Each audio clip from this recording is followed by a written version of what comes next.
I've learned if you hang out a little bit with a judge and you just sit there quietly, eventually they'll start talking. I had just started out on my scent work journey. I came in to watch. You were judging Buried. And I don't know if you knew this, but like my mind was blown with the stuff you were talking about. Like it was stuff I'd never heard of before. Do you remember any of this? So you were sitting there and you looked really interested. So I started explaining like what I was seeing and why I was seeing it. And you stayed engaged with me, even though you weren't super chatty. And so I continued talking. Yeah. Well, I wasn't super chatty because I also like to be respectful of what the judge is doing and what the contestants. I mean, this was between runs where you drop little bits of knowledge, but Yep. like up until that point in my scent work journey, here's what I understood about scent work. You place a hide, you tell your dog to find the hide, they use their nose and they find the hide and you call alert. And you were talking about stuff like odor behavior, changes of behavior, how different handlers were impacting what the dogs were doing in there. It was stuff that I'd never even considered could be part of it. So, you opened up a whole world of the sport that I didn't even know existed that since then I've learned so much about, and it's made the sport fun. And it's also made it easier to troubleshoot problems because, back then when I had a problem, like if my dog didn't find the hide, it was an odor problem. It wasn't a dog psychology problem. It wasn't something I did, but now my eyes have been open to all that. So we're going to talk about all of that and more. This is Alert Scent Work. My name is Scott. I'm Murphy and Kiva's dad. And on the show today, mom to mini dogs, Yes. mini dogs. Most notably shrimp. Most people know shrimp. And I'm sure we'll be talking about Buddha, who has passed away, but mom to Buddha as well. Do you want to add any other names to that, Judith? I guess I would just go with the pack other than Okay. that. I like that. Unless you wanna count the honorary perplorers, which are the cats. Yeah, yeah. If anybody's ever met Judith, she drives around in this dually pickup uh, because she's a detection dog breeder and trainer, and a lot of times travels. She has her dogs with her, her detection dogs, because that's part of training for them is being able to just kind of sit and chill, and then she can work with them after the trial. But sometimes, how many dogs do you have? Like 16 dogs in that pickup of yours, and three Oh, yeah. cats or something like Oh, that. yeah. Yeah. Sometimes there's a fair number of the children. Yeah. Yeah. All right. So I want to find out about your origin story, which is crazy because we've known each other pretty well for a year now and have talked a lot. But I don't know your origin story really. Like, how did you end up in this crazy world of scent work? I know you were into horses before that, which I've had a couple judges on that was, where they came from. But how did scent work happen? No joke, I was raised with, like, active SAR dogs. My dad ran an active SAR dog in New England. What are SAR We dogs? Search and Search rescue. and rescue. Okay, got it. I figured it Yeah. out. Yeah. He bred German Shepherds, and we had working line German Shepherds.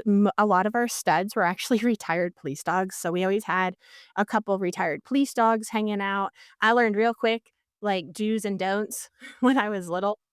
I clearly remember learning about prey drive when I was super little because I accidentally triggered somebody by running past their nose. I don't even know how old they were.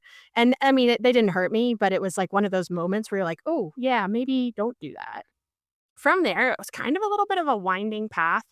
I worked on and off with protection sports and some scent work type stuff at the same time that I was doing pet dogs, and I was doing a ton of horse stuff. I was doing, like, eventing and dressage, and I was working sometimes as, like, an assistant reining trainer. None of these things go together, but they kinda do.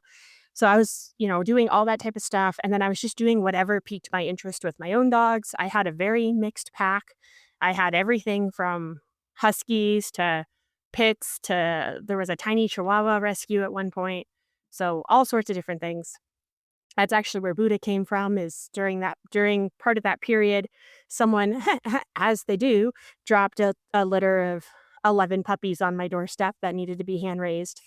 And so that's where he came from. But as those who've been following me on social media know, this happens commonly where people just hand me little babies and go, "Here, keep it alive." Anyway, Wow. yeah, I did that. Then I wandered back into sports scent work from there. So again, I was still like in the working world, but like more on like the bite work side. Not that I'm saying I'm an expert in bite work. That's not my forte, but like I was on that side of it for a while. And then I wandered back into sport. And then from there I wandered back into professional detection. Uh, So it's just kind of a wandering path from place to place, and I guess kind of a full circle at the same time, right? Like, you end up where you started, even if you do other things in between. Yeah. So how did sports scent end up becoming a thing? What was the doorway to that? I have done a fair amount of work with reactive dogs at different points in my life, and I was working with a reactive dog, and I was trying to find opportunities that would work for this dog that were not any of the directions I currently had available to me. Like, I wasn't gonna take him, as an example, to go play French ring. That was not a great idea. However, he needed outlets. He needed something that wasn't obedience, because not that obedience and manners is bad. It wasn't what he needed to learn that he could do things and to ignore the distractions. And I came across the NACSW version, the canine nosework version of scent work, and went, "Oh, yeah, that makes sense." Soon after that, I had Buddha's litter born. The entire litter was, and I'm sure people are gonna find this to be controversial, but I'm gonna say genetically reactive, because the amount of training and exposure and appropriate socialization that went into those dogs was insane. There was there was, however, a genetic component. Like, I have pictures of Buddha when he was, like, 4 or 5 weeks old, already posturing up on adult dogs and trying to nip one in the face while it's, like, like, seeing away from him going, "Ooh, this puppy's gonna eat me." Wow. So, Yeah. yeah, and so I was like, "Okay, I'm really gonna run with this now." And then, and it was a very, very, very useful tool, so anybody who knew Buddha in the later years probably had no idea he was that reactive unless they heard me talk about it. Because So scent work did such a good job of helping him to calm down. That's amazing. it was a major component. I'm not gonna say it was the only thing. And the reason I say that is because I don't want somebody who has a potentially dangerous dog from innate traits to be like, "I'll just do scent work and it'll fix the problem."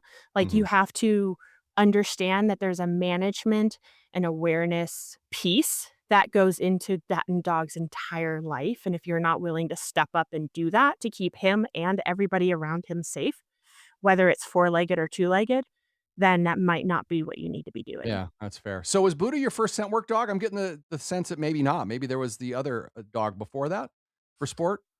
So he was the first one I competed with. You competed with Buddha and did really, really well. What was the secret there, do you think? Why was Buddha so good at it? Why were you as a team so good at it? So, I would say it's a combination between the fact that we were so hooked into each other. I've joked many times that we were codependent, because I decided when he was little that he was never going to leave, and we either needed to do things together or he didn't need to be a danger to society, because at the time he was very potentially dangerous when he was little. And so we got very, very, very good at reading each other and communicating. Uh, he was always an independent spirit to start with, and I always tried to preserve that while still instilling boundaries, rules, and regulations that were specific to what we needed for everybody to stay safe and happy. So, I think those went together well with the fact that he was a food hound. He loved food. And I imprinted him on hunting for primary, for him being food, when he was very young, so he learned, like, it was persistence and hunting skills were both skills that he ingrained from the time he was 5, 6 weeks old on, and I didn't put him on odor till he was a year. And you knew how to do this training stuff because of your experience with your early experience with the detection dogs your dad raised. Yeah, so I had experience through my childhood, and then I had experience in a variety in just training and psychology in general, and then, like I said, I had some experiences, with NACSW, well, again, with Canine Nosework, the partner organization, not the sport organization part piece, and they gave me some perspectives I had not been considering, and some direction and gateways. Like, I watched stuff and I was like, I used to watch Ron, and I was like, "Oh, got it." Like, he really spoke to me the way he worked dogs. Ron comes up a lot in this podcast. Yeah, Yeah. yeah. He was so funny. 'Cause he was like, cause I work detection dogs too, and so he'd be like, "Yeah, you can send me," he'd have me send me videos or whatever, and he would just send me back thumbs up or thumbs down. Never Okay. tell me anything else, and so thumbs up, I'm like, "Cool," and thumbs down, you're like, "What did I do?" And he wouldn't Yeah. tell me. I had to just figure it out on my own. Like, I would just sit there going, "Okay, I did something. What did I do? Okay." Like, I'm just Yeah, like, so then you break into the ultra deep analysis. You're like, "All right, well, maybe it was this. Was this it? No, I don't think that was it. Maybe it was that," right? Like, you really yeah. had to break it down, which would be a frustrating way to be taught, but also, man, I'll tell you, it probably was a very comprehensive and thorough way to go through your videos of your runs. It was great. So then, you competed. What sucked you in even further to wanna become a judge then? I love the teamwork aspect. I love the independent aspect. I love the paradigm shifts, right, between, so, like, I've competed in agility and obedience and whatnot, and I always feel like this is more team. Obedience is, I want you to be sharp and on point and paying attention to my subtlest signals and to do exact compliant to exactly what I'm asking you to do in the moment that I'm asking you to do it. However, when I'm doing scent work, it's, "Hey, buddy, you've got your whole own lane that you're in charge of, and I'm not stepping on your toes. I'm gonna go over here and I'm gonna go do this part of the job, which you can't do, and you're gonna do your part." And so I've always felt like it was more of a team. The balance of power is a little bit more there, I guess. And I love also being able to see teams from all walks of life, all breeds, all genetics, all backgrounds, be able to figure this out. Yeah. Like, I adore that, and I love being able to support teams and being able to do that, or, like, if I'm judging, hopefully I'm setting puzzles that allow teams to test themselves against, like, yes, you're going when you go out and you compete, you're going out to, depending on how competitive you are or whatever, you're going out to win or what. I go out to compete against myself. I go out to compete against a standard. You're laying a test and a standard in front of me, and I'm pitting myself against that test and saying, "Where do I stand today? In this moment, where does my team stand right this moment? Do we have the skills? Do we not have the skills? How sharp are those skills?" And then I can look at, "Oh, yeah, and then how did we do against other people?" But if I felt we did very poorly, but we somehow got a blue ribbon, I feel no pride in that. Yeah. Yeah, if we got last place, but I felt like we did our personal best, I'm ecstatic, right? And so when I'm setting courses, I'm setting them to the standard that you hopefully are expecting, the standard that's written in the organization and the level and the test and whatnot. Those are my guidelines to set a course and set a test for you to pit yourself against and say, am I there today? And if I'm not, hopefully you learn from it. So you can take that home and challenge yourself with that knowledge. Instead of going home and kicking rocks, you go home and go, okay, my skills here were, lacking. How can I build this? Yeah. That's surprising. I would have thought that the odor theory part of it would have played into it a lot. Watching No, how dogs work the odor puzzles and that sort of thing. that's the tool that I use. Oh, okay. To get the thing you enjoy. Yeah. Yeah. Yeah. I wanna talk about, a framework that you have that, it's a judging framework, and the reason I bring this up is because I think competitors can learn from this, and not learn like, "Oh, this is what Judith is thinking when she's setting up a hide," and then try to game the system, but the 100 rule that you use, I think Yes. is a useful framework to talk about, again, this idea of opening our eyes to all the different factors that go into this game that we play called scent work. Mhm. That can influence the outcome of any particular round that we're in. So talk a little bit about the 100 rule and then we'll explore that, how it can help competitors. Okay, so the 100 rule is that when I look at my standard, or like what my framework is based upon the association rules, b combined with my environmental factors and what tools I have available to me for puzzles, etcetera, which have to be within those guidelines, can I make 100? So, if I'll use some really simple examples. If I have an environment that is extremely busy, then that's probably gonna get a higher environmental score. Or I can break that down even more and say static environment versus fluid environment. And what I mean by that is if I have a static environment being the stuff that's there, that's not changing.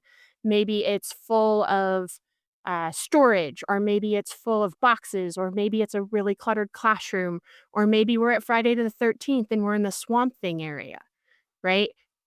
And so there's just stuff everywhere. That might get a different score or a higher score depending on the puzzle I set versus somewhere that's much cleaner, much easier to move around, takes less thinking to process the space. And you can think about it that way. When you're processing it for clearance in productive spaces, is it simplistic or is it complicated? And then when we're talking fluid environment, we're talking the things that change. So my airflow, my humidity, my barometric pressure, my cloud versus no cloud versus rain, right? That type of stuff can change. So I have to consider that as well. And of course, all of that impacts how odor behaves is what you're ultimately getting at there. Correct. Yeah. Correct. So I have to consider, I give my static environment a score depending on how complex or simplistic. I give my fluid environment a score considering how complex or simplistic it is. Do I have like a reasonable amount of humidity without being crazy? Like I'm not dripping and feel like I'm walking through like a fog, but there's enough there that there's giving me nice clean pictures?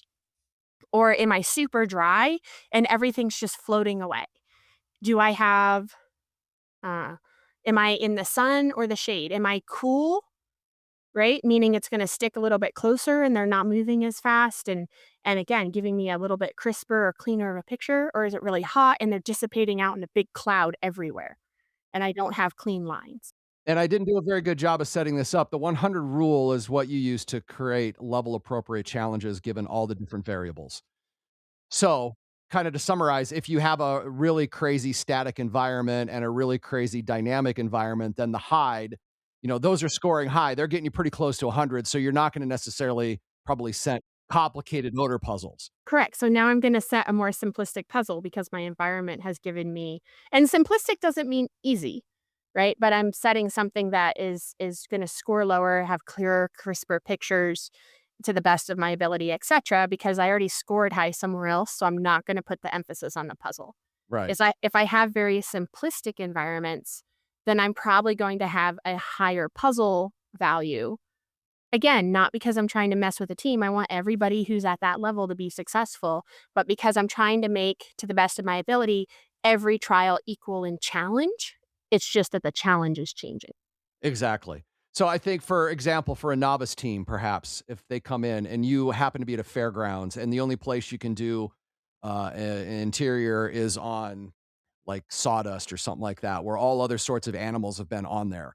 Not ideal for novice teams No. because those dogs are going to be very easily distracted, want a critter, that sort of thing. So you're going to be really sure that that rate's high. You're almost Yeah. to 100 there, so you're going to really be sure that your odor pictures are super clear in that instance. Would that be a fair Correct. assessment? Yeah. Correct. It's gonna be like, "Look, picture here, right in front of you. Right.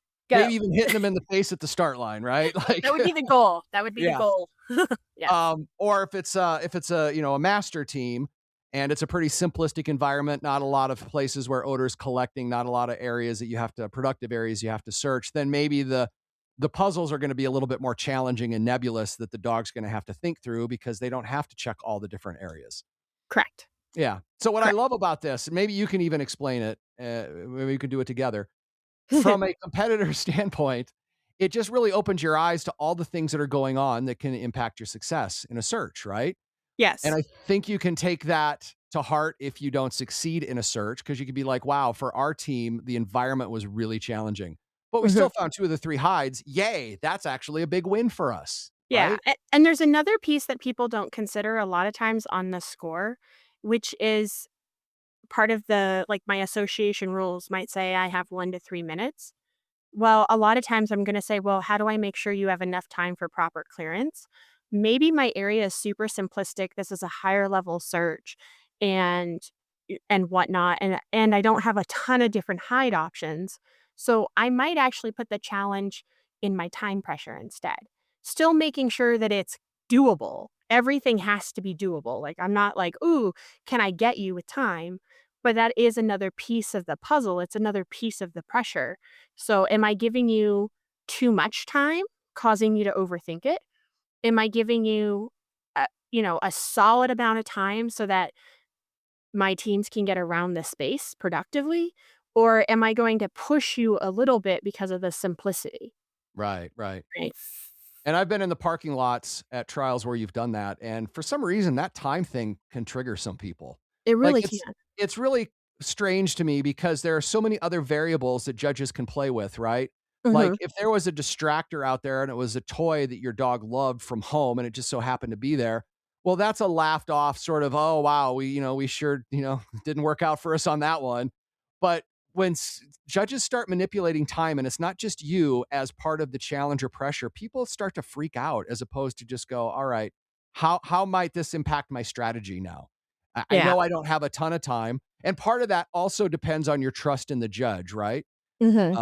You have to trust that the judge is thinking like you, that I've set that time for a purpose. Yeah. I haven't made any puzzle that's going to be so hard that a team's not going to be able to do that time. But we Yeah. just instantly assume short time, we're not going to be able to do it. It's so weird. Well, and it's part of what you should be doing when you're looking at, like, search plan, checklist, decision tree type setup, like, when you're pre-gaming. That's part of what you're looking at, if it or you should be looking at from a competitor standpoint. If you're like, "Okay, this space is pretty simplistic, she's giving me a minute, it's not anywhere close to max, interior, whatever. So I know that I'm gonna go in and I'm just gonna do a rough sweep. Then I'm gonna come back and hit productive or miss spaces if we have time." Right? Right. Like, I'm gonna modify my versus like, "Oh, they gave me a bunch of time. Maybe I'm going to try to be more," but it's a big space and it's cluttered. "Maybe I need to be more methodical about how I do this." Not every search should be run the same.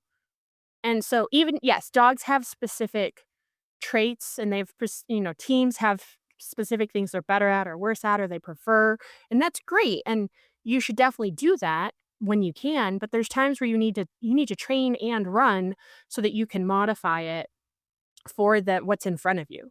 If this is the challenge and that's part of the challenge and fun of competing, right? This is the challenge in front of me, how do I run it? Not how do I try to make it conform to what I prefer.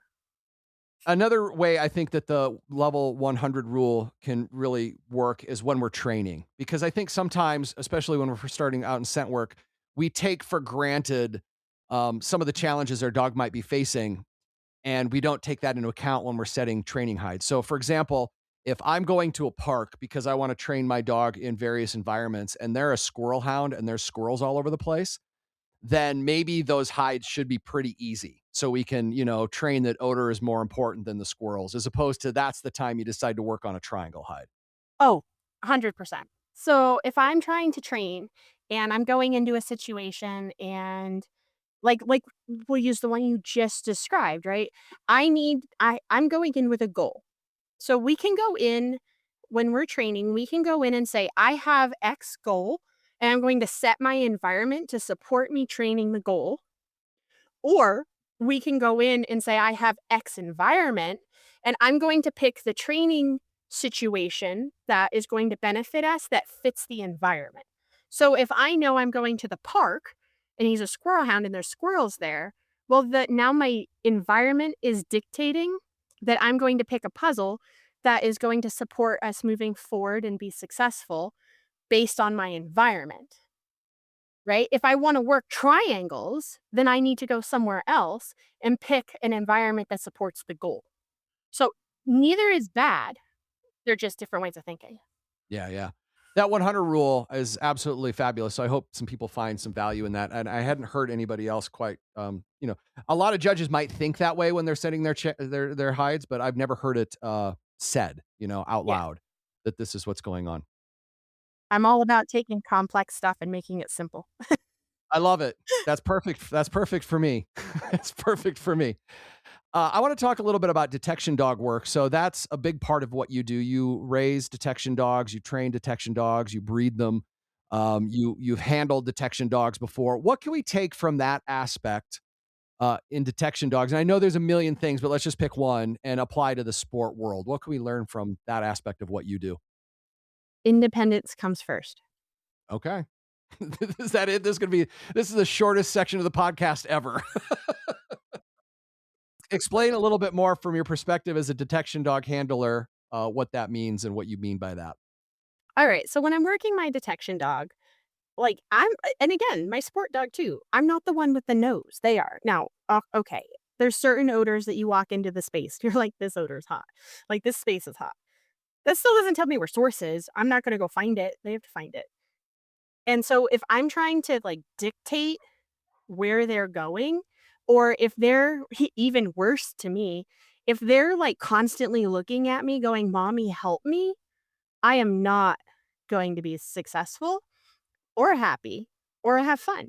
And if I'm running my detection dog and my bomb dog, I'm like, "Hey, we've got for some reason we have a bomb threat and we have 30 minutes to clear the space before the VIP comes in." I need an independent dog that's out in front of me, and we need to be making good decisions on the limited time that we have for what the pertinent areas that we have to get cleared first versus what we can go backwards and work, right? And so if I have a dog who's asking, "Mommy, where is it?" We have a problem. Like, we're all gonna die that way. I Yeah, need right. I need a dog that's going, "I'm gonna go do my job. Yeah, sure. Hang on. Where's that? Where I'm going to hunt for that bomb. If that bomb's here, I got it. Yeah. I Yeah, got you, mom. Let's fix this." right. And so, yeah, we're not gonna die. We're not at any risk in a sports situation. However, that independence is still there, right? If I wanna go if I'm say I walk into that search that is, a minute to clear this interior room, and I have a dog who's like, "Mommy, where is it? Where do I go?" Now I have a major freaking problem because we don't have time for that. My human brain's gonna then have to pick out spots and be like, "Well, I think maybe I can outguess the judge by going X." That's not a Mm, great plan. I yeah. need that dog going, "I'm in charge. I've got this. This is my part of the deal. This is my job in the team. You've got your job. I've got my job. I'm gonna take care of my stuff." And they need to go out and they need to do it. That was, one of the problems that you helped me with my dog. So my dog, had a hunt problem after the first levels because the first levels, odor's always available. It's always there, and a lot of times it's there at the start line. But when you move up into not so much, excellent. I think excellent odor is still pretty available, but master and definitely detective, a judge might decide to have the first half of the search area blank. Yep. And I would run into situations where if he didn't have odor at the start line, he'd like look at me going, "What are we doing here?" And he would go really, really flat. So we had to build that. So if somebody's experiencing that, and it's no fault of his or no fault of mine necessarily, other than he's my first dog and I would train differently. It was kind of the effect of the game, right? The way the game is played at those lower levels kind of feeds into that if you don't know that it's feeding into that. Correct. You can get caught off guard. So what's a good tip to help start to build that drive if somebody that's something that they're struggling with? For a dog on odor already or for a dog on primary? Yeah, for a doggone odor. Okay, so if I have a dog on odor already, maybe we've gone through a couple levels and he's struggling, I'm gonna do a couple things. So I'm gonna start with like odor from the start line and then have big blank spaces that he's got to work through. And then by him, and when I say big, that's gonna be relative to the dog. I need to pay attention to like where his bubble of frustration is. Like, where does his reward clock start freaking out? And does it freak out by like getting depressed or by him getting frustrated, right? Which one do Or I have? falsing sometimes. That's another way that happens. Correct, right? Yeah. So, I'm gonna say I'm gonna give him odor, and then I'm gonna say, "Here's an area that doesn't have anything, and as soon as we make it through this area," and a lot of times I'll control it so that I can get to it at any time, but it's behind, like, a door or around a corner or something, so I'm using my environment so they don't have access to the odor, and I'm like, "Hey, let's work over here." I'm gonna push them to that edge, and then I'm gonna take them to odor or t take them to the area with odor, and I'm actually rewarding them by letting them find odor. Like, they still have to complete the puzzle, but I'm like, "Here's your reward, buddy. You kept going and boom, here's odor," right? Now you can work it, which makes them want it even more. Once I start building that, now I'm gonna start saying, "Okay, cool. Instead of starting with odor, we're gonna have no odor, but if you give me a little bit of hunt," and I'm gonna, back that whole, like, go forward, go forward, go back, but not as far thing. So I'm gonna, like, give them a smaller blank area, but maybe I'll start them with no odor, get a little bit of hunt, and then reward them with odor, and then build from there. And then at that point, it's just success by approximation and variation. Perfect. That's awesome. I think that's gonna help a lot of people. I hope Appreciate so. you sharing that, yeah. You have been, traveling a lot and judging a lot, and you get around, like, what are some of the states you've been to? I know you do Idaho, Utah, you're out of Nevada, so you kinda do this region. Yeah. You've been to Texas before, have you been to Alaska yet? Yeah, I've been to Alaska and Hawaii. Yeah, so when you travel around and see different teams, do you notice any regional differences in how teams work, and is there something we can extract out of that that could help us? Because I think a lot of us kinda compete in our own little regions or areas or sometimes just a singular town, so, like, what are you seeing out there? Yeah, so if you want me to try to say this region does X, I don't wanna call anything out. However, I'm gonna say 100% that we definitely see trends in areas and also trends among instructors, including mine. I'm sure my students have trends. So, what I highly recommend is that when you're very, very first starting, it's a great idea to have, like, somebody give you a central basis to build off of. We need that. We need to make the island to hook the boats onto, right? Like, we need something to start with. From there, you need to branch out and explore. And you need to, whether it's by putting yourself, in front of judges from other places so that they can expose you to ideas because we all have habits and trends. We all do. So you wanna make sure that you're putting yourself in front of different people's variations of how they do stuff, different people's habits, different people's trends, etcetera. You wanna expose yourself to different ideas and ways of thinking, and I'm not saying, go take a million webinars and then take everything they say wholeheartedly. I'm saying go out and explore and take everything, including what I say, with a grain of salt and think about it. Like, actually think about it and say, "Does this fit me? Does this make sense? Does this fit my team? Is this a tool I need to put in the toolbox and I might need it one day, but I don't need it right this moment?" And that's what I would do. I would expose myself educationally as much as I possibly can across the board, and then I would put myself in front of as many different things or people or ideas as I can and test myself against them and say, "Okay, this person is from a different region. Let's see what type of test they give me." Right? And that will make you grow. Pressure, positive pressure, not too much. Like, you don't want to overwhelm yourself, but enough to make you grow is what you want. Don't stay in your little hot house. Like, go out, explore the world. I so relate to that. I went to a trial here locally that had 3 judges I never shown under, and we were just moving up from excellent to master, and I saw puzzles that I had never seen. Like, because judges around here just weren't setting those. And it really kinda blew my mind a little bit and opened up my mind to what is possible. So that is such great advice to get out and try to show under some different judges if you wanna continue to press yourself and improve and also have fun. Like, Yeah. there's nothing more fun than seeing a judge that did something that is totally legit, totally works, that you didn't expect, and then your dog solves that and you call alert and they say yes. You're like, "Wow, that was kinda cool." I really love those moments. Oh, yeah. Those moments are amazing. And the other side of it is, like, how depressing it is to, like, think I'm the best, and then you realize you're this tiny fish in a big pond because Yeah. you never put yourself in that position, and then you have an overinflated sense of where your skill set is, and then that's just no fun. I think it's much better to, like, always be growing. I think then you can go out and be like, when you feel confident in your skills, it's real. It was also really cool in that situation, even though we didn't do well, I was able to recognize, like, wow, those were just some puzzles we've never seen before. Like, I Yeah. didn't get down on myself. I didn't, at first I did a little bit. But then when I started thinking about it, I'm like, that really isn't a shortcoming of us because at this time, that's where we were. We have never seen these puzzles before. We were able to go back home and practice some of those puzzles. And then when they present themselves again, you can overcome them. And that's a powerful thing to know Yes. that sometimes it's beyond where you're at right now, and that's okay. That is, and that's a huge thing to recognize for your mental health, if nothing else. It totally is. All right, we have time for maybe a couple more questions before we get to 7 questions and wrap this thing up. One of the things you do as a judge that I really love, you were one of the first judges that kind of watched as you were setting detective hides, and Another thing that I didn't know existed is that different puzzles have different names, and a lot of our listeners might already know this, but maybe we'll discover a couple we didn't know. So, you would talk about, "Oh, I'm gonna set a triangle hide." That's one Mhm. of them. What are some other ways that you name puzzles? And I think this could be useful for us just so we know what judges are doing and so we can practice them at home. I mean, high low can be a modifier to pretty much any other type of puzzle.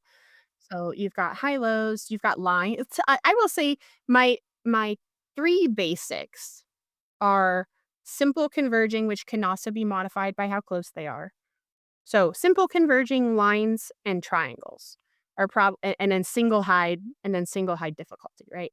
I would say those are my go-to. And then I'm gonna have the modifiers of how I wanna do high, low, variance of odor, how inaccessible something is, how close something is, so the close convergence versus far convergence. Like, all of those things are modifiers to the basics. So, you don't I mean, we can name them all sorts of things, and we can come up with, like, all sorts of ways to make it complex, but I think it's easier to simplify it by saying, "We really only have a few things. We've got 2 hide convergence, we have single hides, we have 3 hide or more triangles, and 3 hide or more line hides," right? Or even 2 hide or more line hides, and then you can modify those by And your then inaccessible, high, low, etcetera.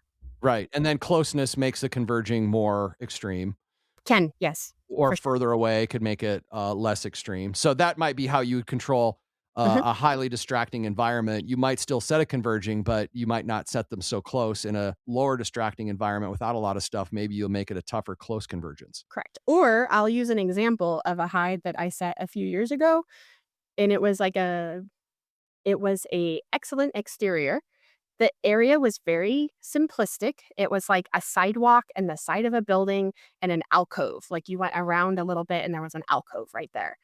And I had to put 3 exterior hides in this space, and I don't I'm I am famous for not wanting to populate my spaces unless I must, right? Right. It's not a thing that I enjoy. And so, therefore, I used the alcove for one of them because there was a nice little half wall that controlled that odor. And then there was a piece of the architect that was like a pillar that went all the way up the side of the building, and it came out, I don't know, 24 inches, maybe. I might be off. This was a couple years, but it came out like a good amount. And then it was a couple feet wide, probably 3 feet wide. And the way the airflow was, I used the corner between the building and the pillar, because it was a solid, construction. So I used the corner in the rock on either side of the pillar, and I put a hide on each side of that pillar. They were only like 3 or 4 feet apart, and they had completely unique and distinct scent plumes that were not interacting with each other, other than maybe 10 feet out, outside the cones.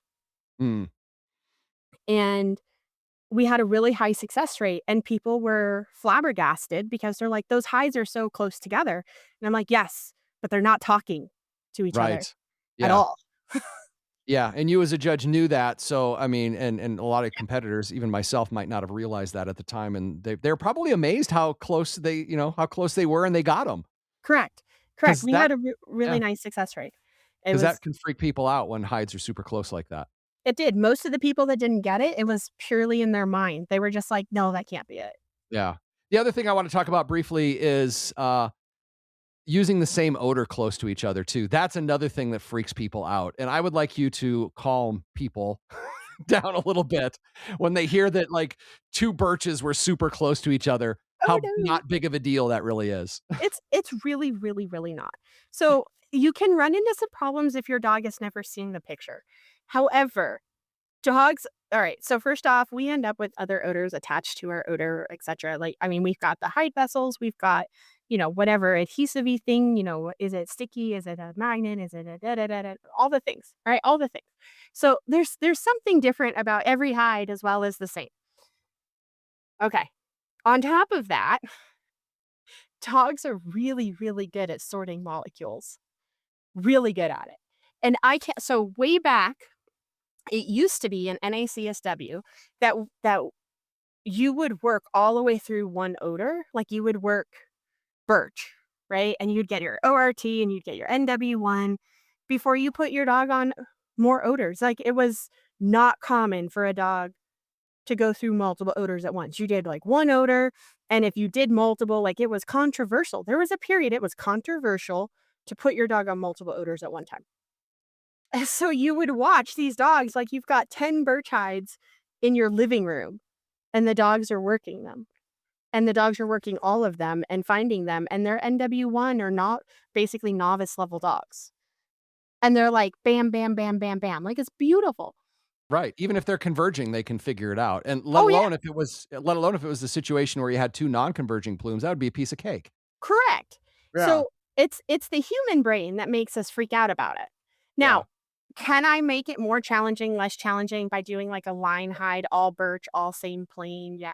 Yeah, sure. I can, but that would be more difficult even on non-convergence odor, right? I just happen to use the same odor. The dogs can 100% figure it out. Yeah, when you explained that to me, it, like, made me feel so much better, and you know what? You were right. The dog can figure it out. There's so many things that would be a rich area of conversation at some point, all the things the human brain does that gets in the way of doing our scent work, and that would be one of them right there. Oh, it This messes with idea it. that our dogs can't sort out the same odor if it was, like, close to each other, that would be some excuse why we didn't qualify, so Oh, yeah. And we just have to own the reasons. Like, I mean, I'll use the NW1 that I did last weekend, right? I took shrimp and we did an NW1, and you'd think shrimp would be like, "Got this," right? She had odor over her head. She worked it really hard. I I knew where I was vindicated that I was correct on where I thought it was. Let's go with that. However, no, I mean, no one like, I just looked at the space and how she worked it, and I went, "That's right. it's there." But we didn't get it until after time. She timed out because I looked at the situation and said, from a training standpoint, if I just, like, turned my hip and put her nose right into it, I'm not really happy with the outcome Mm, of that. Like, I get a pass, but I'm not happy with the outcome. Like, we obviously have a situation here and a learning opportunity here, and so I let her work through it, and she solved it directly, like, right after time, and the judge let her finish because she was right there. And it was a learning experience that, I went, "Okay, cool. Let me go work more of these hides," because it was, like, overhead traveling till it hit the walls and then was going vertical up and down. And, she worked it. She learned something from it. And it was trial. So my human brain was like, "But people, judgment, someone's gonna say the no, just let the dog do it." Like, it's yeah, a learning opportunity, and it's a learning opportunity trial-wise, because I don't want her to say every time I have the situational cues of trial, suddenly my human helps me, yeah, yeah. right? That's a tough thing, you're right, and it ties right back into what you said earlier in the podcast that,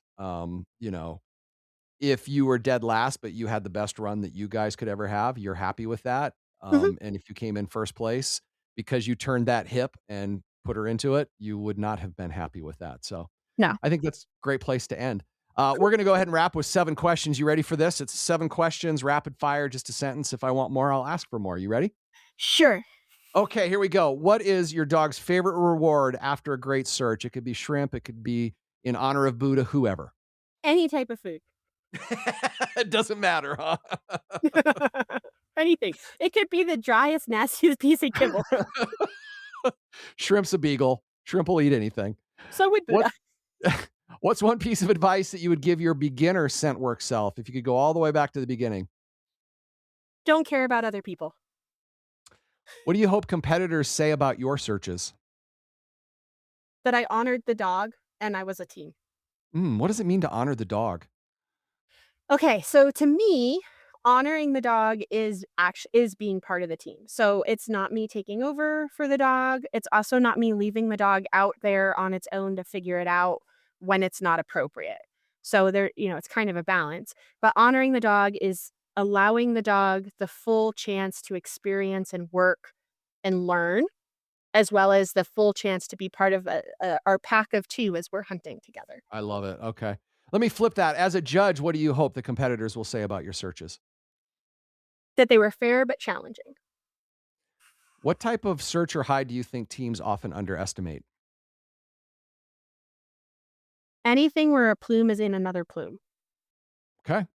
What do successful teams tend to have in common? They learn from their non-successes. If your dog could describe you in one word as a handler, what would it be? Annoying. Why? I wouldn't think that would be the case. Yeah, okay, I guess I know why. It's like Shrimp's like, "Come on, mom, you know where it is. Why did you have to turn it into a learning experience? Why couldn't we have just got the ribbon?" Right? I just picture a teenager, like, "Really, mom? Really?" I know the answer to this, but I'm hoping to get the answer I want. Do you have a signature distractor, something that shows up at all your searches? Probably one of my kennel collars. Yes. I asked that question because I know you've shown up sometimes and have no distractors, and you go out to your truck and you're, like, taking leashes out of your truck and I'm just like, "Don't mind me, I'm just gonna borrow your collar." Nobody right. in my trailer has a collar on, they're all out in the searches. What is, your dog's biggest, search quirk or funny habit? I must find Edge and tell mom about it before she comes back, but that's because she's the demo dog so often that I encouraged it, so now it's a problem. Yeah, I just wanna clarify for listeners what, Judith is talking about there, or I guess I could have you clarify it. Why am I talking for you? I Clarify don't what know. that means.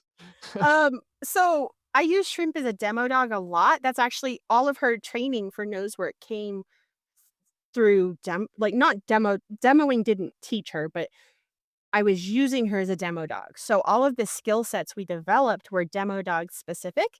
And then I've competed as a secondary, like, oh, I can compete, I can compete in this thing this weekend, so I'll do it. And so I want my demo dogs to show me not just where source is, I want them to show me where odor's collecting, where it's pooling, where it's traveling through, where the lines are, all the things. Which means that sometimes she's gonna spend a little bit more time telling me about what the picture looks like and she's drawing me pictures in crayon. She's going, "Okay, mommy, here's the picture of what it's doing, now I'll source it." Right? Right. So Whereas a regular competitive dog would just, figure it out and go to source, but yeah, they'd just be you've like, got "Bam, there you go." yeah, you've reinforced that Shrimp needs to show you all this other information, which cracks me up. I love it. Yeah. What would you tell a team that feels like they're not progressing as fast as they should? Every team is different, and how do you know that your progression you don't know that A, you started in the same place as that other team. B, you don't know if you have the same challenges, struggles, or positives. Like, you don't know if your strengths or weaknesses match that other team. So just because they look like they're progressing faster does not mean they are. You may actually be building a more solid foundation, which will make you skyrocket, versus somebody who's going really fast through what is perceived as going really fast through levels or going fast through skills, but then they crumble because the foundation is broken. Judith, what a wonderful opportunity to get to talk to you a little bit more in depth. I am positive that listeners are going to get a lot out of this conversation. If they want to find you, where else can they go? Let's see. The Nose Dogs newsletter is a great place to get information. Our social media, Nose Dogs Detection Services on Facebook, is pretty active and full of mostly educational content. Some pieces are just funny or cute, like look how cute this puppy is. So Dana from Desert Jug Dogs took pictures of my puppies when she was puppy sitting last weekend. And so, there's a picture of a puppy sniffing a flower. I know that that's not educational, but it was so cute. Anyway, most of the stuff that's up there, though, is about, scent work or odor theory or handling skills or dog skills, or, the series I just did, The Pillars of the Dog, which talked about all the things that aren't training, training is just a piece of the puzzle. And so it talks about, nutrition and fitness and all these other things that you need to consider for your team as well. So, lots of That's things. awesome. And then there's Scentwork University. I have, classes, I have lots of webinars, and I have classes on Scentwork University. I also am doing her new setup this in April. Starting in April, I've got 2 classes that are available through the Zoom class version. So it's the live class, meaning it does all the things that Scentwork University used to do or still does for many classes, where you have all of the pre-recorded content, you have, the videos, you have the interaction through the group, all of that. And in addition, we also have a weekly Zoom meetup class where we can stop and, I pre-review your videos and we can do live feedback and interaction. And I just think it's a lot more helpful for some people in the way they learn. And so I'm really excited about that. That's awesome. Judith, thank you very much for being on the show. It's been a long time coming. I know a lot of the listeners have wanted to have you on the show, and now we can go ahead and check that box. That is fantastic. If you like this episode, know somebody that might enjoy it, please share it with them. And if you haven't already, consider subscribing to Alert Scent Work wherever you happen to podcast, or you can go to alertscentwork.com and join the discussion too. We have a Facebook page, Alert Scent Work, where we talk about the episodes, what our favorite takeaways were. And then we have some fun stuff as well, like the cartoons that we've just started that have taken off like crazy. Thank you very much for being on the show, Judith, and thank you for listening to Alert Scent Work.